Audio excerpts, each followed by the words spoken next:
జై బోలో గణేష్ మహారాజ్ కి జై బోలో గణేష్ మహారాజ్ కి అన్న ఎక్కడి నుంచి వచ్చారు? యూత్ పేరు ఏం పేరు?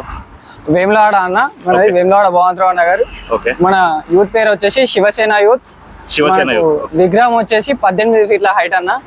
మనం ఈసారి 17వ వార్షికోత్సవం సందర్భంగా మనం ఈసారి ఘనంగా ఏర్పాట్లు చేసుకొని ఘనంగా మనం సెలబ్రేషన్ చేసుకుంటున్నాం అన్న. దానికన్నా మనం ఇక్కడ కొరకలా వచ్చి రామదాస్ కళా ఆర్ట్స్ నుంచి ఈ విగ్రహాన్ని తీసుకొని వెళ్తున్నాం. ఓకే అన్న, ఇంకా ఎవరైనా మాట్లాడతారా? గణపతి బొప్ప, గణపతి బొప్ప. ఓకే అన్న, థ్యాంక్ యూ.